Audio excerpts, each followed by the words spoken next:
Party BRS లో తెలంగాణ వస్తే కొత్త సాంప్రదాయాలు కొత్త విధానాలని చెప్పి వచ్చిన తెల్లారే టీడీపీలో ఉన్నటువంటి వాళ్ళను కాంగ్రెస్ లో ఉన్నటువంటి వాళ్ళను జైన్ చేసుకున్నప్పుడు వాళ్ళు ఏ జైన్స్ అనుకున్నవయ్యా నేను అడుగుతున్నా. 2018లో కూడా కాంగ్రెస్ పార్టీ నుంచి 13 మంది ఎమ్మెల్యేలను జైన్ చేసుకున్నావు.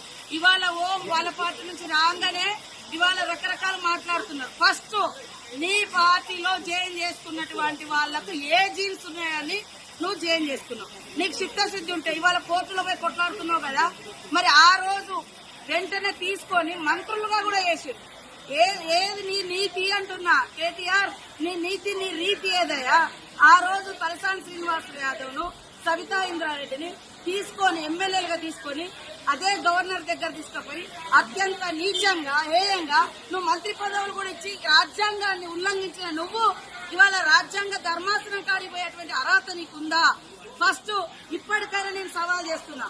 మా పార్టీలోకి వచ్చినటువంటి ఎమ్మెల్యేలు నువ్వు అంటున్నావు కదా, దానికి పునాదిగా నువ్వు కొత్త రాష్ట్రంలో మొత్తం 2014లో 2018లో ఎవరున్నా కూడా పాపం సర్పంచులున్నా, ఎంపీటీసీలున్నా, జెడ్పీటీసీలున్నా, ఎమ్మెల్యేలున్నా, ఎంపీలున్నా అందరినీ భయపెట్టి బలవంతం చేసి రకరకాలుగా తీసుకొని అలాంటి మార్పిళ్లకు శ్రీకారం కొత్త తెలంగాణలో చుట్టింది నువ్వు.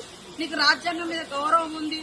ఇంట్లో పోయినంటే మరి నీ పార్టీలో ఉన్న ఒక్కరిని కూడా ఎందుకు నువ్వు రాజీనామా చేసి మళ్ళీ ఎలక్షన్కు రాలే? ఇవాళ డిమాండ్ చేస్తా ఉన్నావు.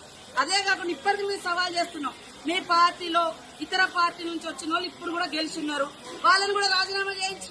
ఆ రోజు మా పార్టీ నుంచి వచ్చిన వాళ్ళు సవితా ఇంద్రారెడ్డి గాని, సుధీర్ రెడ్డి గాని, లేకుంటే ఇతర టీడీపీ నుంచి వచ్చిన తలసాని శ్రీనివాస్ యాదవ్ గాని, మళ్ళా ఇప్పుడు ఎమ్మెల్యేలు ఉన్నారు కదా, ఆ రోజు వాళ్ళు రాజీనామా చేయకుండా మీ పార్టీలకు వచ్చారు కదా, మీ పార్టీలకు ఈ రోజు రాజీనామా చేయించి అప్పుడు మా దాంట్లోకి వచ్చిన వాళ్ళు అడిగితే జనం హర్షిస్తారు. కానీ నీకో నీతి మందికో నీకరణం ఇది ఎవరు కూడా హర్షించరు.